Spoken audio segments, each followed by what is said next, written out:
But like, this is the most important thing to me, is if you are a pro-shipper and you are watching this video and you are getting incensed that she is making pro-shippers look bad, remember that she's making them look bad because they harassed her. She's literally just pointing out the harassment that she received.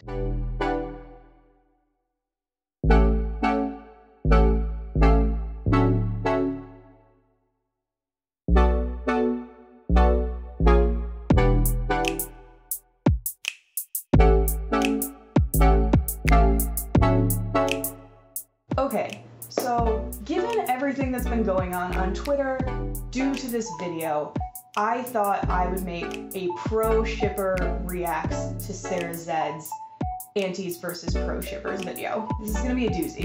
Hello and welcome back to my channel. My name is Jess. I talk about all manner of things, including fandom on here. As you know, I did a video on Voltron Antishippers, and I'm working on a video on the rise of fandom conservatism that is kind of a part 2 and partially related to that video. Before I get started, I just want to say that this is in no way, shape, or form an attack on Sarah Zed. I just kind of want to talk about what happened here, because it happened so fast. Also, sorry for the slightly clickbaity title.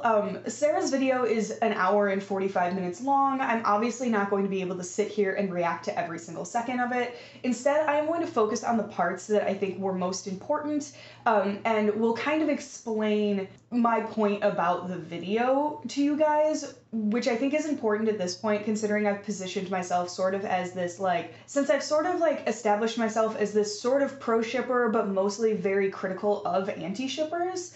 And if you watch my Voltron video, you would know that I am highly critical of anti-shippers and the way they react to a lot of things. So I'm just gonna kind of get right into this from here. Hopefully this video coming from me will help you understand where Sarah was coming from and maybe help you take a step back and realize that we really do need to start having these conversations about whether or not anti-shipper and pro-shipper are even good labels, and why we need to stop kind of treating this like a conversation around shipping and instead maybe start talking about like online harassment. So from there, I'm gonna just kind of jump into this.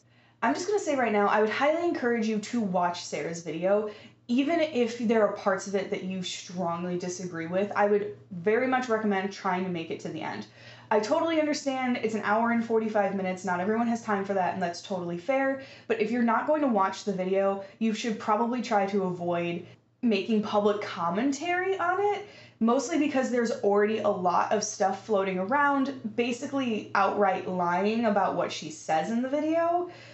So just keep that in mind as you're kind of engaging with conversations about this video in particular. So what are pro-shippers and antis? That's somehow both a very simple and very complex question. There isn't one universally agreed upon definition of either term, and this is especially problematic when it comes to anti. It's a very weird term because, like, linguistically speaking, it's a prefix, like anti what? The reason behind that is that anti is often a generalized term in a bunch of fandoms that serves generally the same linguistic purpose as the word hater would. So for example, if you're a fan of a specific K-pop group, like say Luna, bloggers who really hate that group and post negative things about them could be called Luna antis. I remember the first time I encountered the term anti was in reference to the serial killer fandom on Tumblr, which is a story for another time, but is exactly what it sounds like.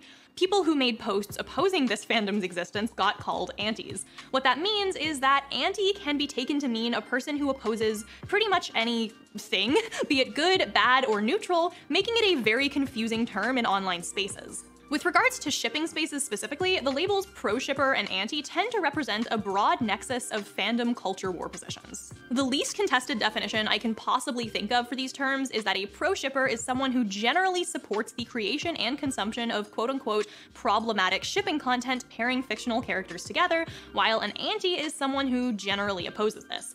Okay, so this is the first part I want to talk about. The reason I want to talk about it is because I've seen a lot of people trying to claim that there are solid definitions of both anti-shipper and pro-shipper, when that's just categorically untrue when it comes down to it. The thing is I've seen pro-shipper defined as anti-anti-shipper, anti-harassment, ship and let ship, and like this list keeps going. So I just want to say, as someone who once identified as a pro-shipper and still pretty much agrees with pro-shipper sides of arguments and is pretty entrenched in the pro-shipper side of things, I had a hard time defining it because it is so often defined in contrast to anti-shipper, which does not have a good definition. And so Sarah's right, linguistically this is very, very difficult, and what it really comes down to, in my opinion, is that there are different definitions that various fandoms have settled on. So sometimes people feel like there's a solid definition of pro-shipper when there really isn't. And because of that, I think it didn't help her that people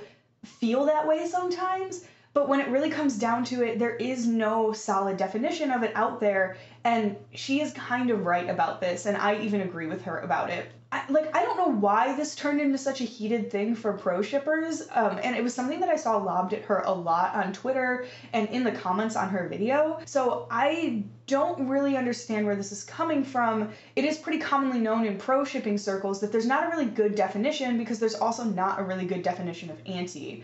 Also, I just want to take a step back here to say, I see a lot of people kind of accusing Sarah of not doing enough research or being an outsider looking in. Now, I think Sarah might be an outsider looking in kind of on some of these arguments, but I don't think she's an outsider to fandom by any means, and because of that, I think it really contextualizes the rest of what she says in the video. A lot of her early interactions seem to have been this situation where she talks about being personally harassed by pro-shippers. And I think that is a really important thing that you need to remember here, because a lot of people are acting like she's an outsider to the community when she's very clearly not. She's made videos about the Onceler fandom, guys, and admitted she was part of it. She's very clearly entrenched in fandom. She just might not be as entrenched in the fandoms that have been experiencing this pro-shippers versus anti-shippers discourse. I'm also going to talk about the research thing a little bit later, because I don't think it's a lack of research. Well, I'll talk about it a little bit later. I'm going to go into the research thing a little bit more in depth in a later part, so we'll get to that. At the very least, that we can make moral critiques of fiction. This tends to manifest itself in one of two ways. There's the consequentialist approach, which suggests that there are direct negative consequences that emerge from the creation and consumption of problematic fan material. Let me again restate that I think anti and pro-shipper are bad labels, which I'll elaborate more on later, but part of that is, of course, that problematic fan material can mean all manner of varying things upon which we actually are allowed to have differing opinions beyond having all our views sorted into two camps. Nevertheless, let's just stick with this framing for now. So this consequentialist approach might suggest, for example, that not safe for work fanfiction or fan art about two underage characters might be used to harm real children, or that fanfiction about real people might harm their relationships between each other if it gets spread around. Generally speaking, proponents of this consequentialist approach can point to examples of works of fiction that have had some kind of direct impact on the real world. The most common example given in these argument spaces is the impact that the movie Jaws had on stoking mass fears of shark attacks and thus encouraging real-life cullings of shark populations. Okay, I have seen a couple of people point out that she talks about fiction doesn't affect reality, but does not talk about fiction affects reality, which I think is kind of a fair point, except she does in this section where she's talking about consequentialism, and she just doesn't say it outright, which is a critique I would make of the argument, but not the video's overall message. When it really comes down to it, what Sarah is saying here in this section where she's talking about consequentialism, meaning that, there are consequences to problematic fan works being created. So what she's saying here is actually the other half of the fiction doesn't or fiction does affect reality argument. She just doesn't state that clearly, which I don't think helped her in this situation, only because it allowed people to kind of lobby that critique against her. So I think part of the problem with this in particular is that it gives people room to purposefully misunderstand the argument that she is trying to make, because she doesn't actually reference directly the other half of the argument, and she doesn't reference the other half of the argument in the same sections. However, that doesn't mean she's wrong necessarily. It's just that she didn't craft as strong of an argument, which is totally fair, because she might not have thought it was important enough to bring up in this section, and she might have thought it wasn't important enough to bring up in that other section because she already mentioned it. So honestly, I'm just mostly in this section pointing out that she did address it, and it's this idea of consequentialism that is the fiction affects reality. There are direct consequences to problematic fan creations happening. And this particular combination of emojis right here, rainbow meat, is often used to denote proshippers. Rainbow meat originated from the Hannibal fandom, a show known for its toxic and fascinating relationship between villain cannibal Hannibal and criminal profiler Will Grimm, whom Hannibal takes on as his patient. It's basically a way of denoting both queerness and proshipperness. Okay, I just want to mention this really quick. So one thing she does say is that rainbow meat can refer to any proshipper. I was actually not aware of this, and as far as I was aware, that was only something that existed in the Hannibal fandom. If I'm wrong about that, that's totally fair. But I just wanted to say, that like I've never seen that associated with proshippers outside of the Hannibal fandom. I have seen proshippers try to use emoji to represent themselves. Rainbow meaties are like a good example of this. Anytime proshippers have tried to identify themselves publicly, it pretty quickly leads to harassment. We saw this a lot on Tumblr, and there's a lot of documented cases of proshippers experiencing harassment because they're trying to identify themselves even in subtle ways so that they know like what other accounts are safe and other accounts know that they're safe. So, okay, this past March 14th, a writer on Twitter made this post that ended up going viral with nearly 300,000 likes and 40,000 retweets. That's likes, not views, so this thing was probably read like millions of times. Basically, the tweet consists of 2 screenshots of someone with a censored username messaging the original poster saying, "You need to explain to me why you ship these 2 anime characters when they're both underage, and why you like Hannibal when I'm personally uncomfortable with the Hannibal fandom." The OP asks how old they are, the Anon says they're 15, and the OP is like, "Well, I don't want to argue with a teenager," the 15-year-old calls them an old bitch, and the writer replies with, "Be gone, tot." This conversation was posted with the caption, "Kids on this bird app are getting real bold." It ended up, as I said, getting massive levels of engagement with thousands upon thousands of quote tweets and replies, most of them that I could find in support of this person, talking about how hilariously clever "Be gone, tot" is, talking about how the kid is too young to be watching Hannibal anyway, and generally just talking about how much they hate children. There are also definitely people in the replies getting mad at the original poster, and those mostly take the form of doubting that the exchange depicted in the screenshot actually happened. Now, as you know, if you've seen one of my videos, I've done a lot of research into fake stories online and the way that they can be used to generate backlash against various marginalized groups. I did a whole video about how one single guy's fake story posts on Reddit were a huge contributing factor to a lot of anti-social justice rhetoric back in the mid-2010s. I've had to look at a lot of these things, and when I saw this exchange, it was definitely setting off alarm bells for a fake post. Okay, so I definitely want to address this, because I actually agree with her, and when I saw that post originally, I was like, that's probably not real. At the very least, I thought that maybe, if anything, the person's retort wasn't real. Like, they probably thought about it later, and then they were like, you know what, I have a really funny idea. I'm gonna make this up really quick so that people can see and think that I was this cool retort person. You know, like when you have like an argument and like 3 years later, you're like, oh, I thought of the perfect thing to say. Like, that's what I really thought was going on there. So, okay. I just want to say a couple of things about this entire section. First of all, I think this is the section that proshippers should watch. I think it's the most important one because it's a really good example of proshippers acting and harassing someone exactly like antis do, which is literally supposed to be part of the point of being proshippers, is that we as a community do not harass people for their opinions on the internet. Like, that's supposed to be the whole thing. You're supposed to block and you're supposed to move on. We tell people that all the time.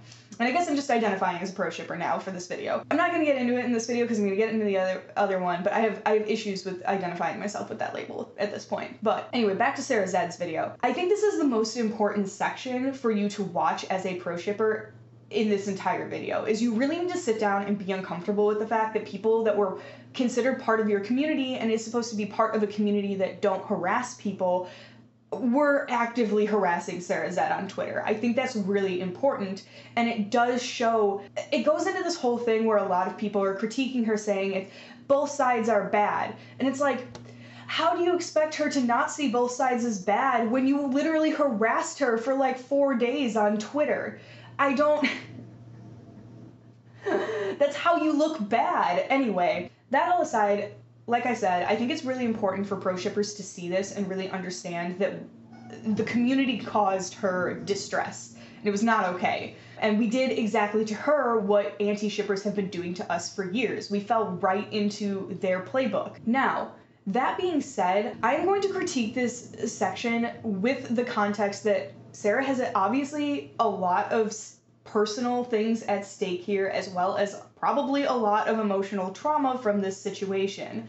So what I'm actually going to critique her on is going to be knowing that she was maybe reacting to her feelings about the situation and not necessarily her feelings on what was entirely going on. And the reason I'm giving her the benefit of the doubt is because she has never displayed a pattern of behavior that makes me think that she is an anti-shipper. If you've watched any of her like longer videos, the Destielgate video, the John Locke video, she's pretty sympathetic to shippers overall, and I think this truly is a case where she was sharing an opinion that pro-shippers tended to disagree with, which caused them to lob a lot of hate her way, which has made her a little bit touchy about the situation. However, at the same time, I think this section does some things that's a little bit tactless, and I'm going to talk about that, and I'm not really blaming her for it because honestly, if I was in her shoes, I would probably react very similarly, and I would be just as upset and wanting to have some of these tweets read out in a funny voice. But I'm going to start with that because I think that's the biggest thing that I need to address in this section. Of replies like that, essentially boiling down to the fandom drama equivalent of, well, what if a middle schooler murdered someone? Would it be bad to dunk on them then? I also got one very interesting reply saying, it's not just this kid. This kid is a part of a whole group of people that do this regularly and harass artists, writers, and anyone who doesn't fit their ideology with this same mentality. You're saying, they're a kid, so it's okay. We'll only encourage anyone who sees your tweet. Okay, so this is actually the thing that I think she does that is the most tactless in this situation, because, yeah, when you read that tweet out in a funny voice, it does sound ridiculous. However, what's important to note about this tweet in particular is that this tweet exists almost verbatim all over Twitter in pro-shipping circles, not related to this situation. And the reason I'm pointing that out is because this tweet is not necessarily responding to Sarah's situation, which I think Sarah talks about in this video in a good way, because I think it is important on Twitter that we need to start having these conversations about responding to the situation at hand rather than taking it to represent a larger conversation. However, I think unfortunately the tweet she decided to use as an example is actually someone in good faith trying to explain to her why people are having such a strong reaction, especially a vitriolic reaction, to what she was saying in her original tweets. Because she was getting so much hate at the time, she probably lumped it in with all of that, but I would say this is actually a pretty good faith tweet of someone coming in and saying, hey, the reason people are reacting this way is because it's not just this kid. A lot of us have been harassed a lot by minors, and she kind of dismisses it, which is an issue. Which is just, okay. They're a kid, so it's okay isn't even what I said. It was that, even ignoring the dubious veracity of this tweet, publicly posting your child dunking and soaking up tens of thousands of replies in praise of you is, at minimum, in poor taste. And also just, this is a censored screenshot. No one has any idea who this hypothetical kid is. And so if you're accusing a random anonymous account of being part of a group of coordinated harassers who target artists with warlike precision, you probably don't have a particularly healthy relationship with the internet, especially if you're then applying this bizarre, uncharitable reading of my tweet as some kind of blanket excusing of children committing war crimes or something. I don't know. Is correct. If you're associating any random anon you get where someone is being kind of shitty to you online with a group of coordinated attacks, you're probably not, like, you probably don't have a great relationship with the internet, and that's totally fair. However, what she's neglecting here is the fact that there is well-documented cases of people being harassed by minors.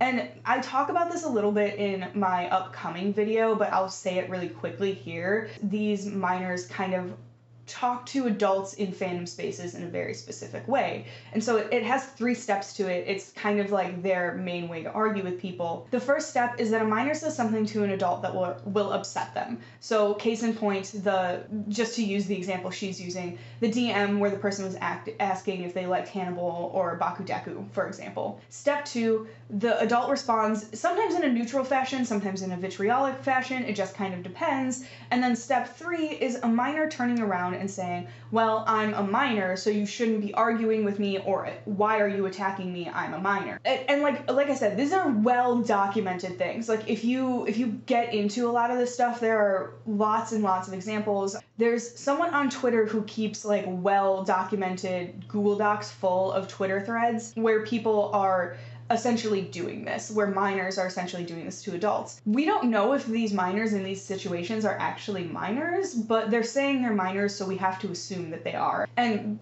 I think that's where Sarah kind of misses in this section. At the same time, I can't really blame her because she was probably getting so much hate and so much shit. I probably would have responded the same way.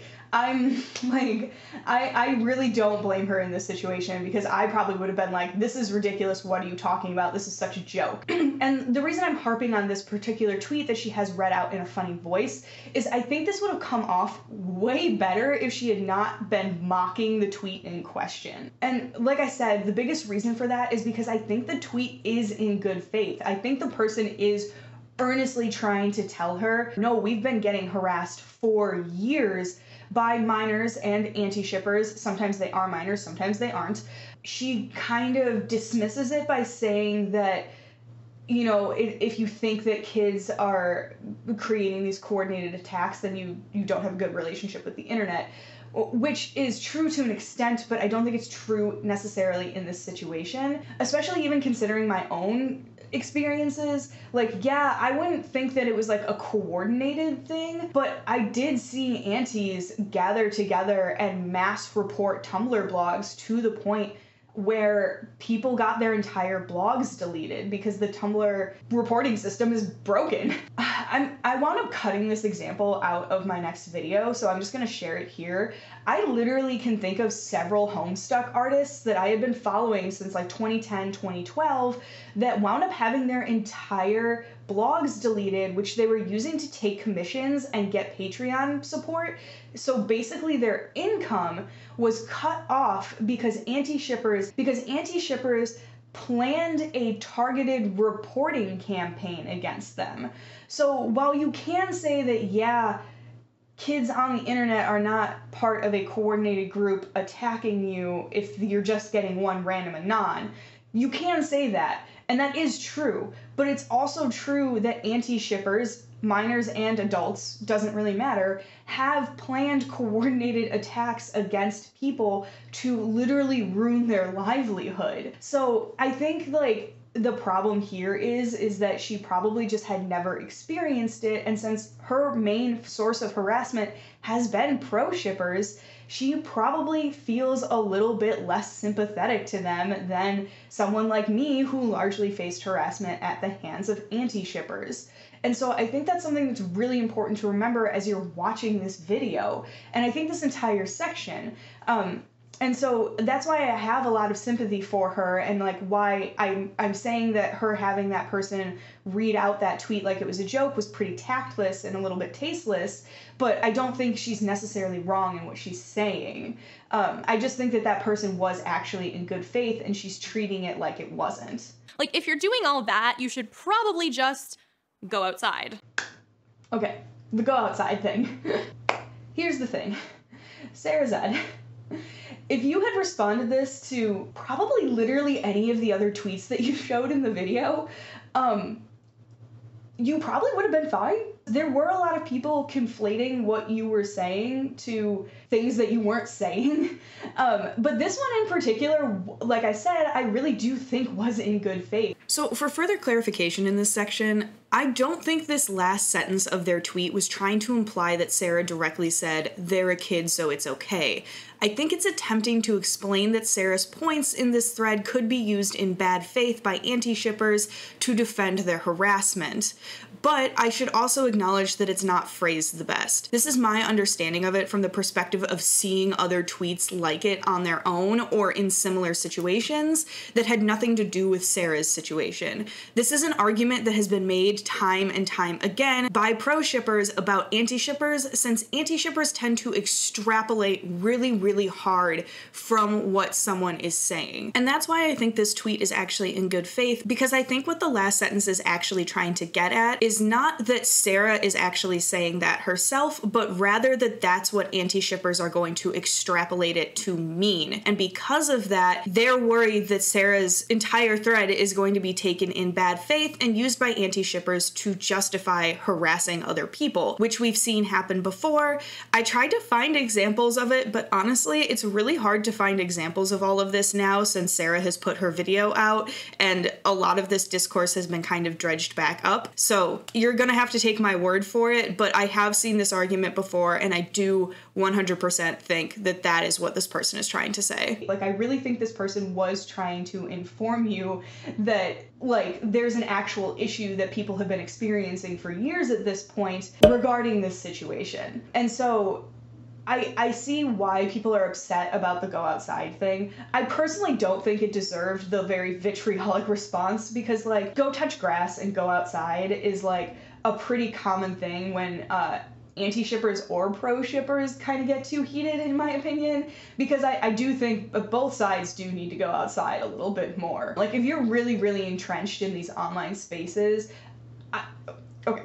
So here's the thing. I have thoughts on this that I'm going to share in my next video, so I don't want to come off, I don't want to accidentally come off, like, heartless in this situation. But here's the thing, is when it comes down to it, both sides do need to start taking a step back from this argument, and go outside or go touch grass is a pretty common clap back. I don't think that saying go outside dismisses people who literally cannot, but I do think it does ignore some of the issue. It ignores some of the issue with the fact that there are a lot of people involved in these conversations where this is the only place where they can be themselves. Like, fandom is the only place where they can truly express themselves as they are. A lot of young queer people are in situations where online spaces are the only safe spaces where they can be queer publicly.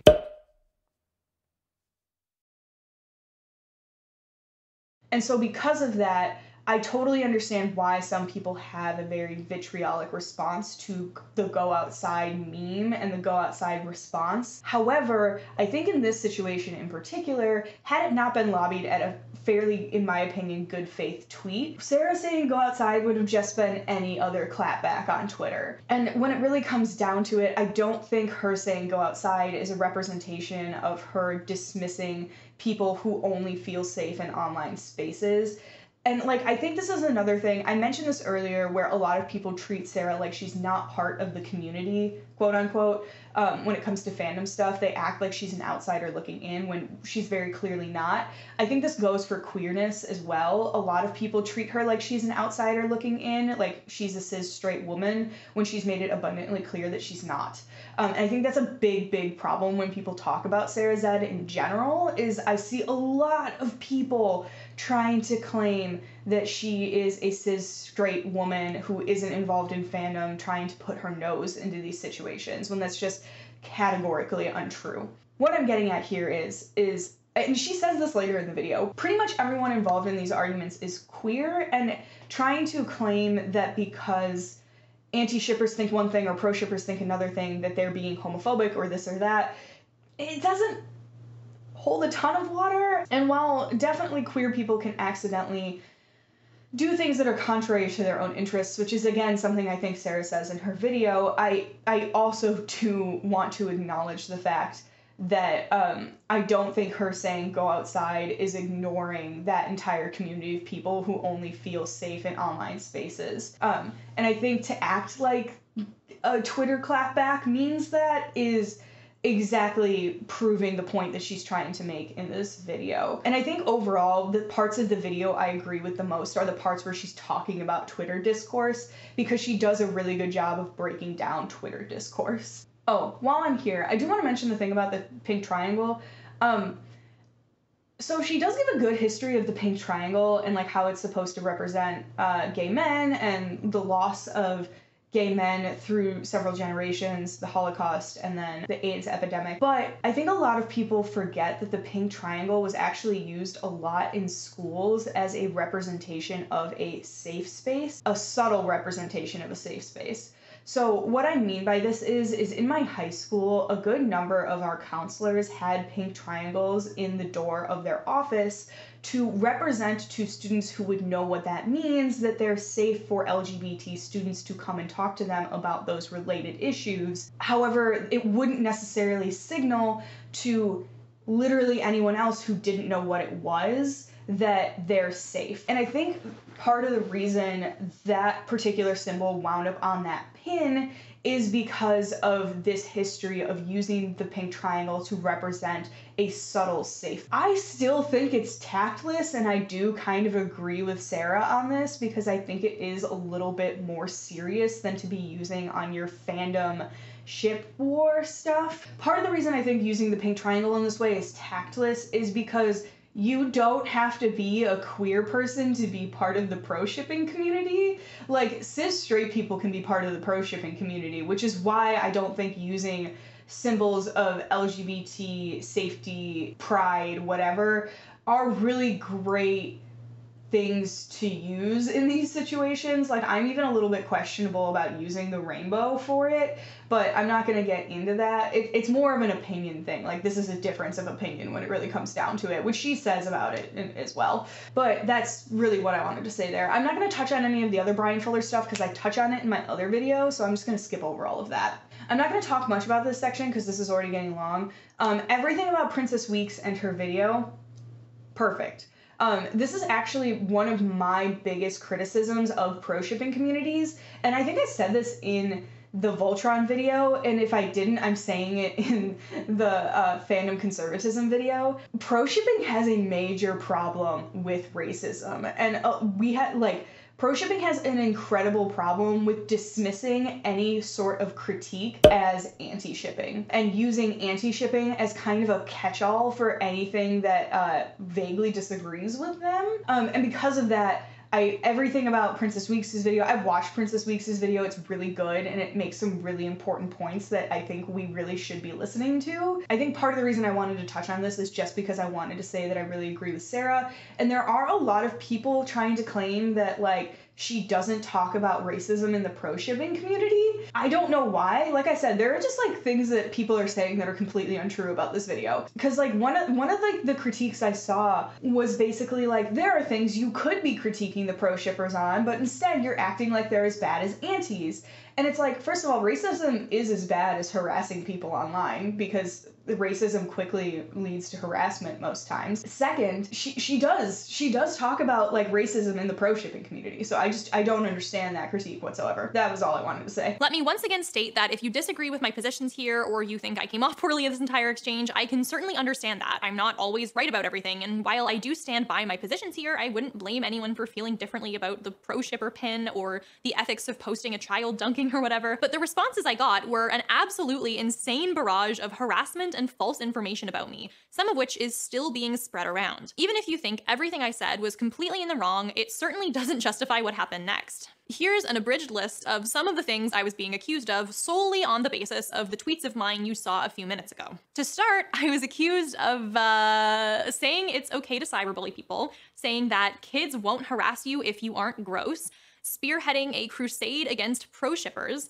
being an anti-Raylo fan cop, whatever that is, trying to get a disabled assault survivor to lose their job, supporting people who did that, and also people who want to kill Hannibal showrunner Brian Fuller, being a straight woman, having never struggled with mental illness, gaslighting people, writing a defamatory article on Supernatural, comparing Supernatural fans to conspiracy bros, I guess, only participating in fandom so I can mock people, having never been the victim of a harassment campaign, lying about receiving death threats, and these are just the funny ones. Okay, so this is actually, like I said, this is the section that I think is most important for pro-shippers to watch, and what she just said there is why. Because these are exactly things that anti-shippers have been saying to pro-shippers for years, and, like, you gotta, like, Backing up. This kind of harassment is exactly the kind of harassment that pro-shippers have been saying anti-shippers have been doing to them for years. A lot of this harassment feels very similar to what I experienced in the Voltron fandom. And I was light. I had the light side of things. Hers is much worse.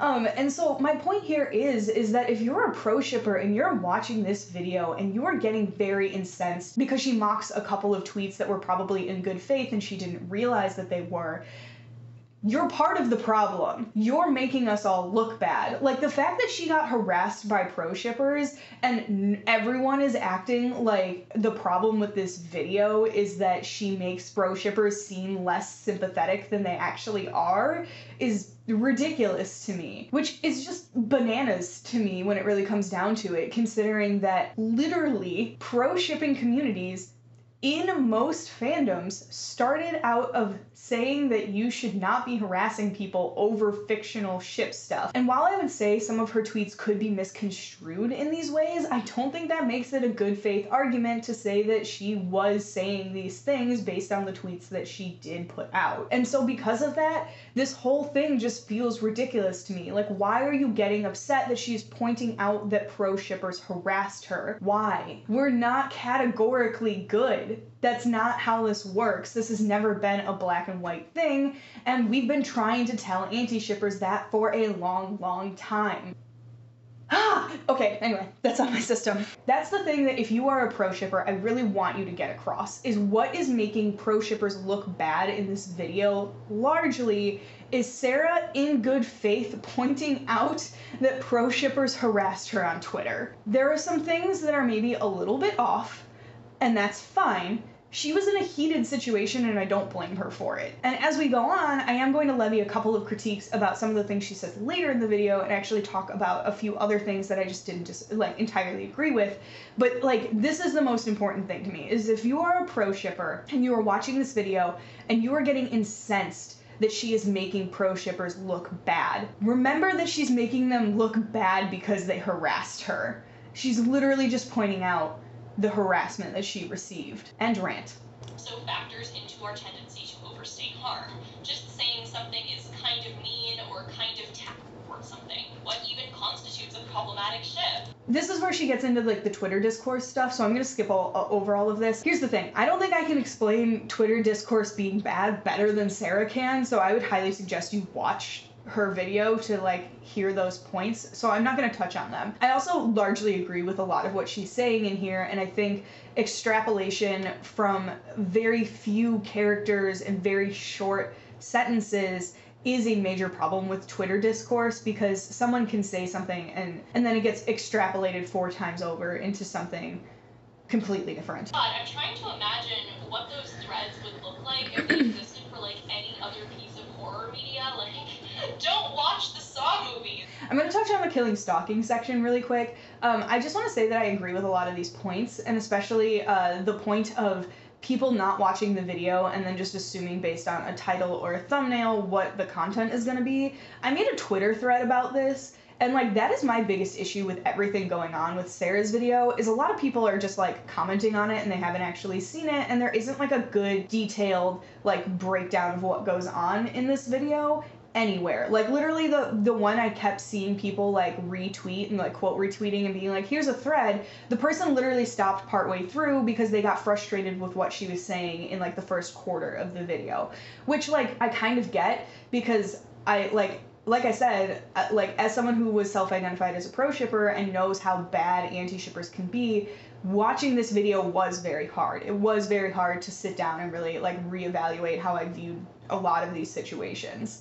And so I understand why someone might have gotten very incensed. However, I would highly encourage anyone who does start watching the video and is upset in the first 25 minutes to continue watching, because the rest of Sarah's argument is overall pretty good. The worst human scum on the planet. If you allow yourself to consume the kinds of virulent horrors you will find should your sadistic mind find its way over to the disgusting piece of media whose name we whisper, to the show we call Fairy Princess Sparkletina's Magic Horse Adventure. I think this is worsened by the fact that our society is so heavily focused on consumption that we often can't conceive of either activism that is separate from consumption or consumption that is separate from activism. What shows we choose to stream are not only seen as expressions of our innate moral virtues, but often they are even seen as the deepest and most revealing expressions of those moral virtues. And I do get it, especially now of all times, because it's hard for people to organize in person right now, and it's especially hard for young people to do that in general. So policing whether someone watches Voltron or whatever is a really easy and accessible way to feel like you're doing the world some good. But ultimately, it's not doing the good that people hope it is. And oftentimes, this culture of we must throw out anything we might possibly have a problem with and deem irredeemable combines with this culture of overstating harm in a really interesting way. So to lead into this, I think there's definitely been a bit of a culture shift over the last decade in the direction of people moralizing their likes and dislikes. Your interests are meant not just to be things that make you happy, but rather deep expressions of your moral virtue. Okay, so I do want to pop in here to say something about the irredeemable media and DNIs. So I think a lot of what she says in this section is very true, and I think this is where people start to get this disconnect, especially for pro-shippers, where they think she's not being harsh enough towards antis, because she brings up do not interact and irredeemable media lists and then points out how ridiculous they are because it's oftentimes like children's TV shows such as Steven Universe, which is a very valid point. I think part of the issue here is that she doesn't touch on the fact that sometimes anti-shippers would have these lists and then proceed to interact with this stuff anyway because it comes up on their timeline.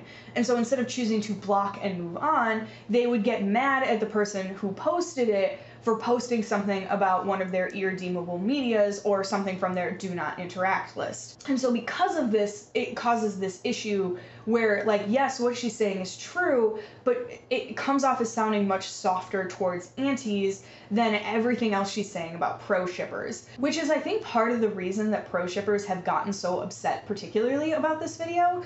And, like, I don't run in anti-circles, and I have seen people saying that some anti-shippers are taking this whole video as an attack as well, but personally, to me, it does feel like she is a little bit harsher towards pro-shippers. Again, I'm not really going to be mad at that because she was directly harassed by them, and I don't blame her for being maybe a little bit less sympathetic to people who consider themselves pro-shippers. That being said, I don't think it's fair to act like she didn't critique antis at all in this video, which I have seen some people doing, because she definitely does. Like, this is one of the sections where she largely does. Or what happened to the creator of Lore Olympus, a long-form webcomic retelling the Hades and Persephone story, who's repeatedly had the label of pedophile thrown at her for writing a romance between a 19-year-old and an ancient god. Which, you know, if that age gap makes people uncomfortable, that's fine, and I get it. I personally don't love that either. That's part of why I don't read the comic. But the problem here is the same as the problem in the previous examples. The most dramatic labels for that possible situation often get carelessly thrown around, often by people who are, based on their list of what they consider irredeemable media, very young, and it makes fan spaces less safe and a lot more hostile. Oftentimes, people are discouraged from even watching shows deemed problematic to see for themselves what the problem is.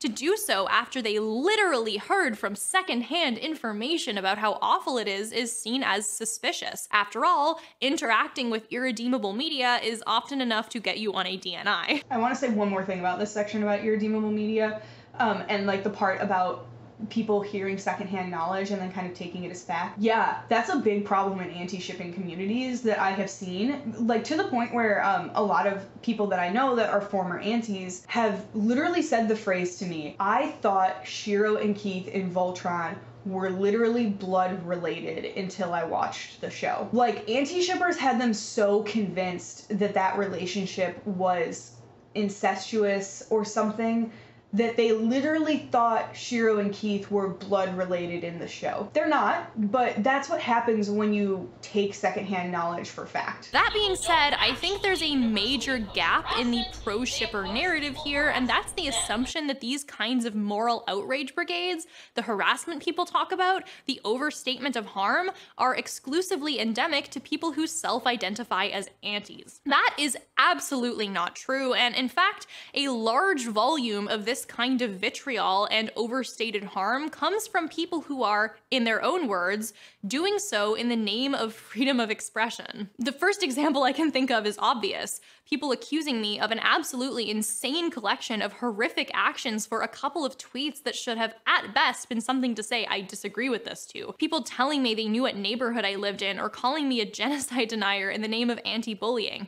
That whole thing to me makes it fairly obvious that a large volume of these people don't actually universally oppose harassment, they oppose people harassing them. Cross in her situation, and I think, like I said, that is one of the biggest issues with this whole entire conversation, is the fact that pro-shippers are not seeing the fact that literally other pro-shippers harassed her. And this is something I talk about in my next video a little bit on this whole fandom conservatism thing, is the fact that people who are so part of these insular communities will forget that there's an entire portion of the community that is separate from them, that is maybe doing things that they don't see. And I think that's a problem on both sides. That's really what it comes down to it. I think this well and truly proves it, and to me at least, that this exists on the pro-shipping side as well as the anti-shipping side.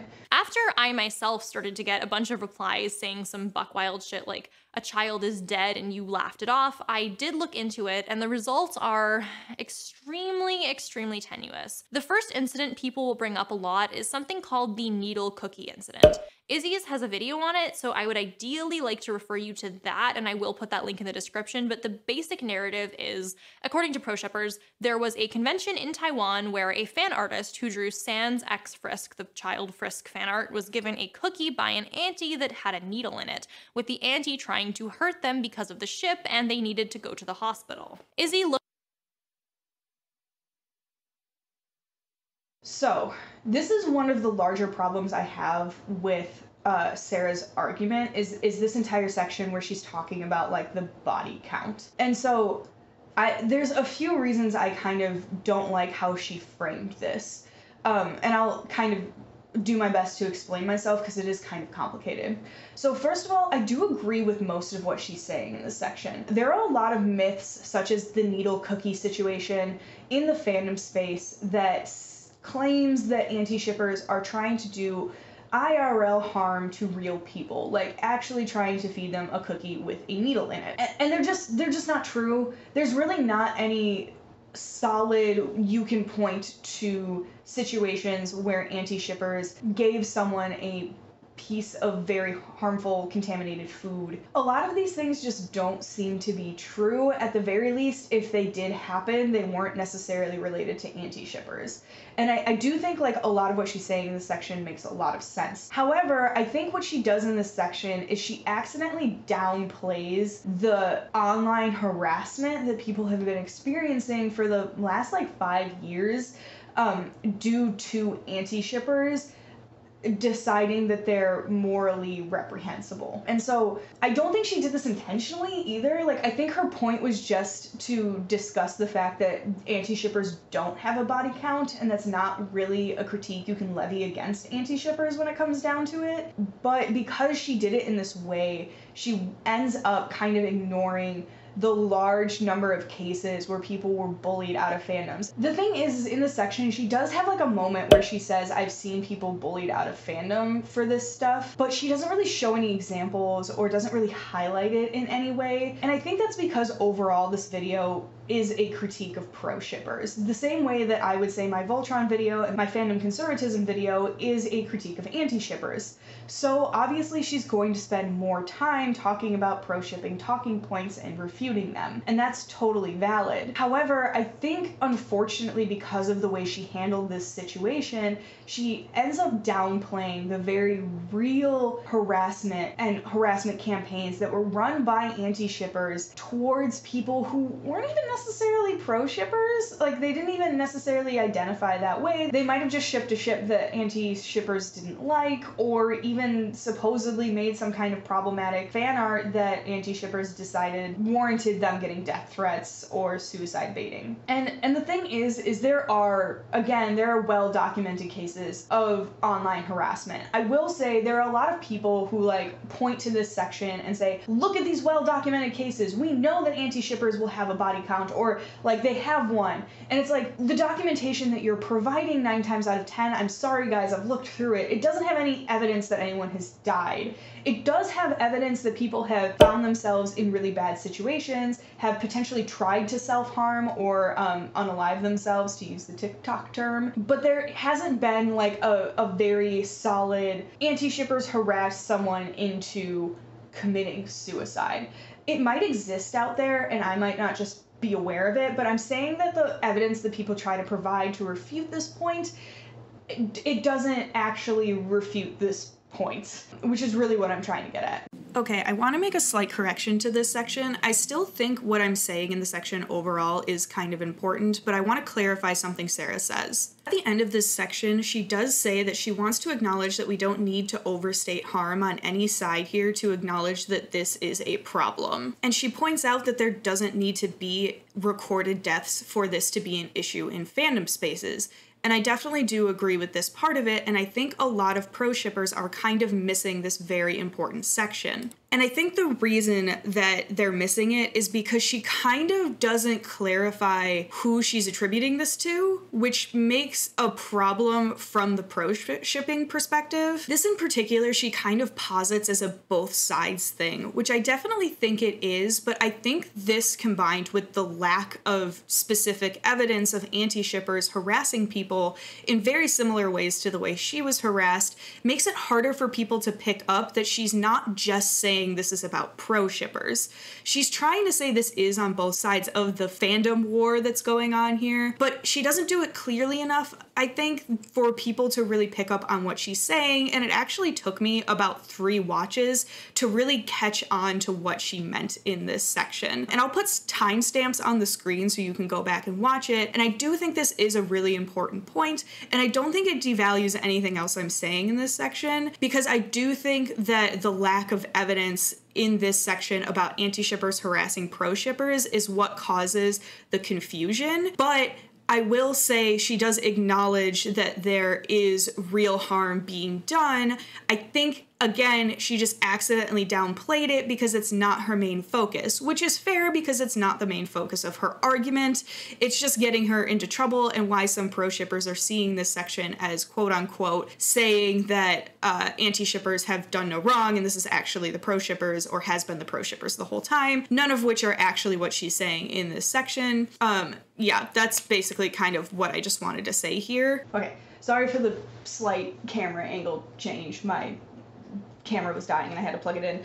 I think my biggest issue with this section, and the largest problem that I think this section has created for Sarah, is the fact that she does a really good job of pointing out the things that pro-shippers have been kind of quote-unquote lying about, but like myths that pro-shippers have kind of been spreading about the harm that anti-shippers have done, without highlighting and making very clear the actual harm that anti-shippers have caused.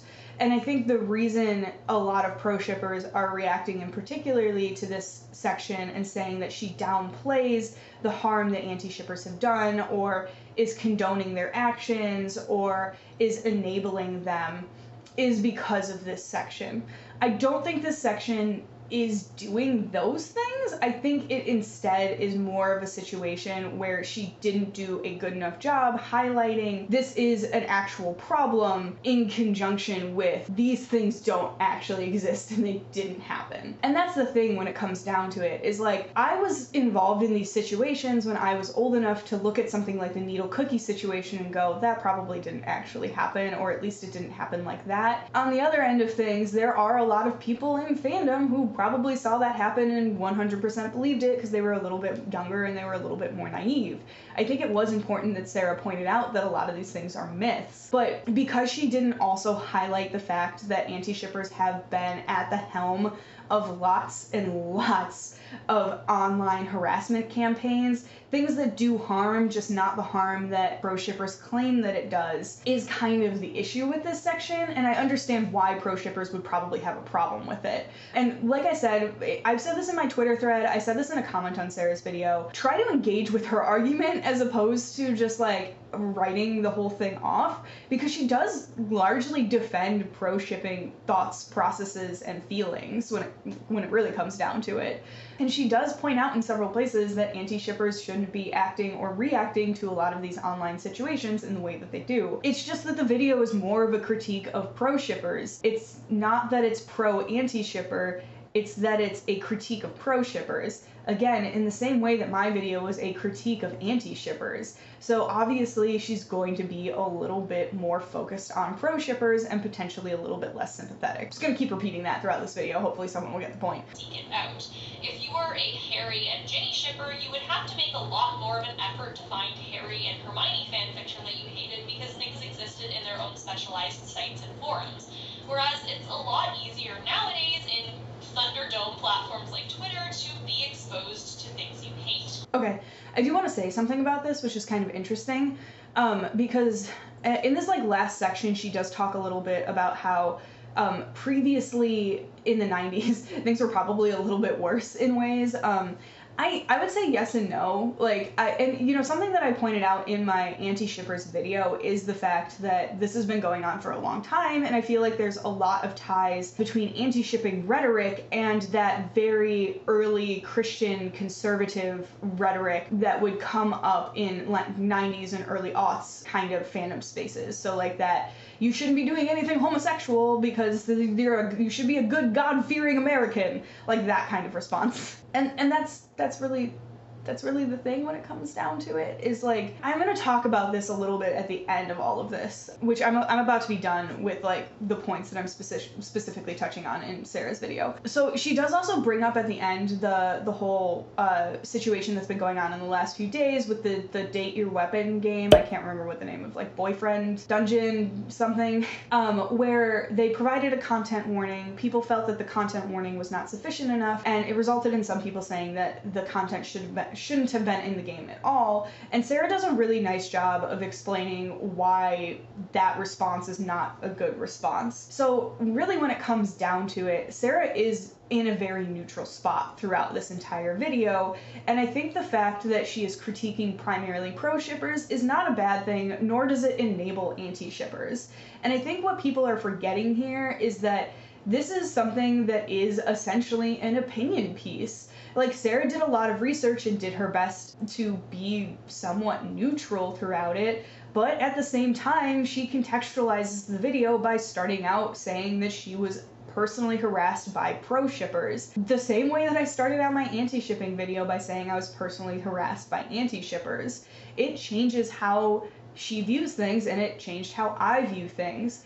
And that was something that I said in my Twitter thread, that I think what I find most interesting about Sarah's video and comparing it to the video that I've been working on for the past couple of months is the fact that they have the same problem but in opposite ways.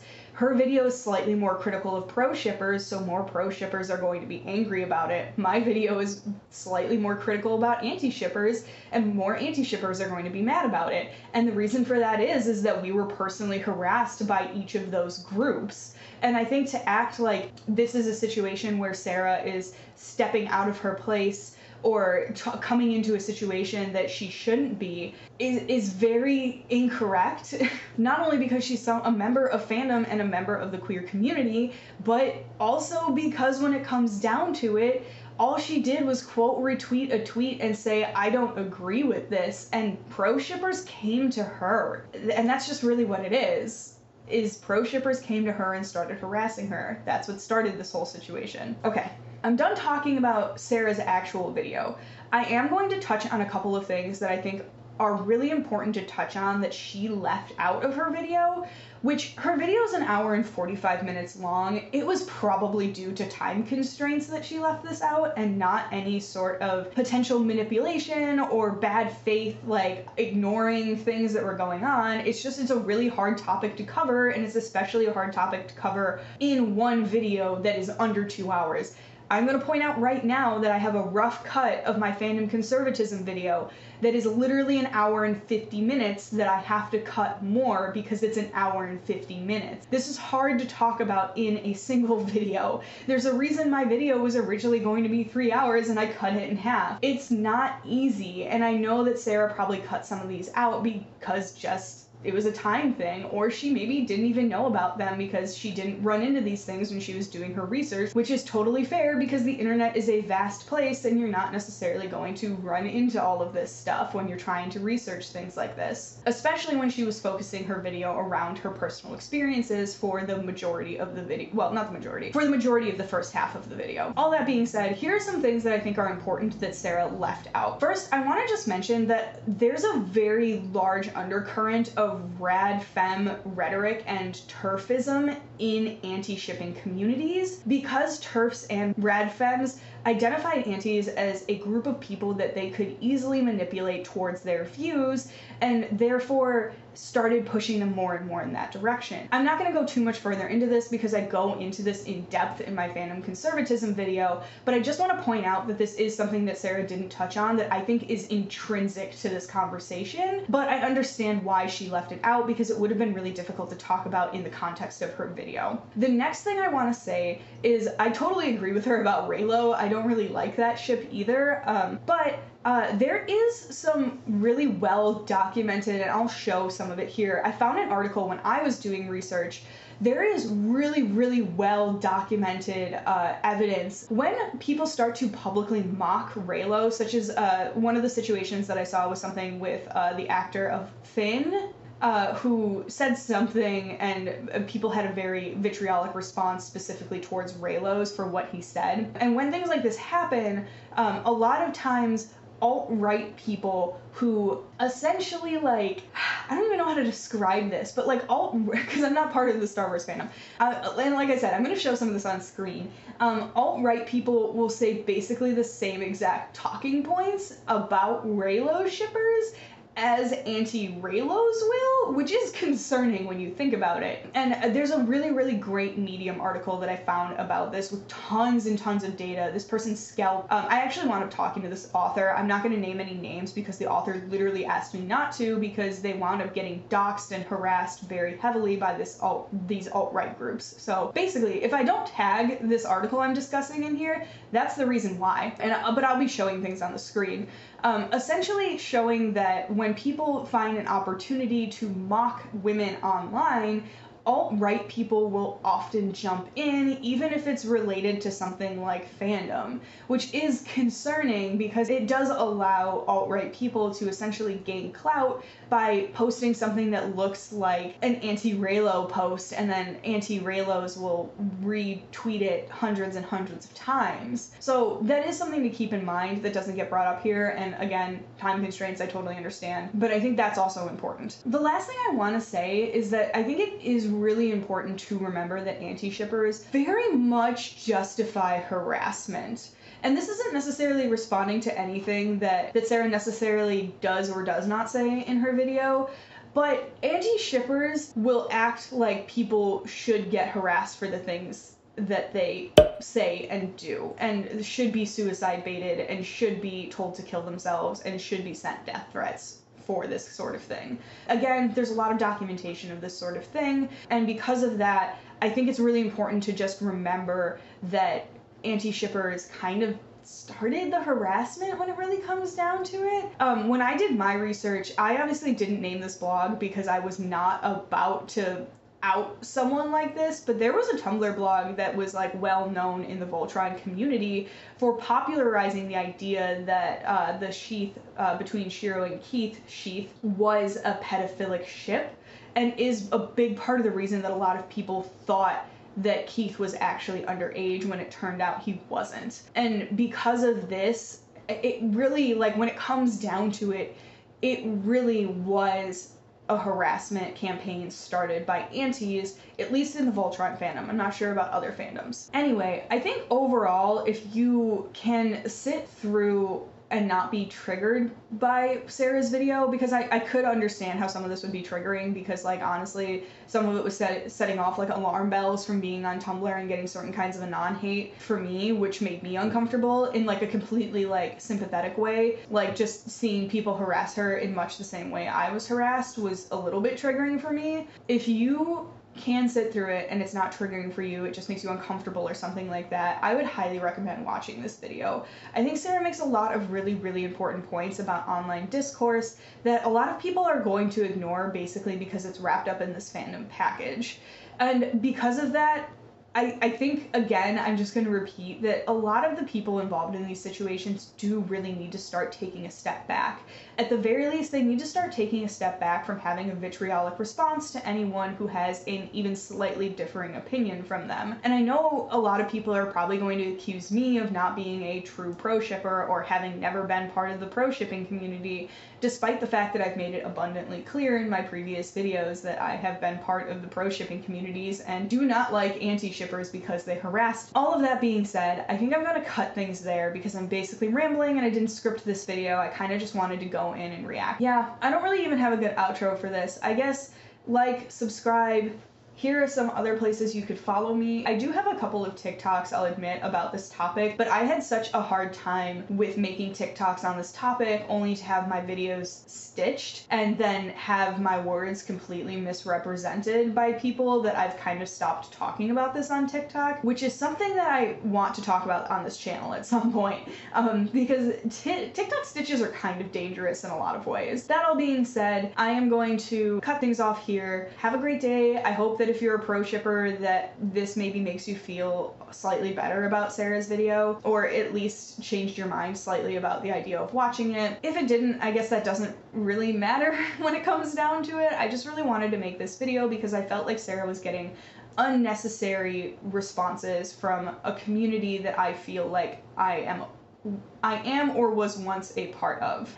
Also, yeah, look out for my video on fandom conservatism that's hopefully coming up in the next couple of weeks. It's a really big project, so it's taking a little longer than I expected. So I'm thinking about not posting any videos until it's up, besides like this one. Anyway, have a good day. I'm gonna go.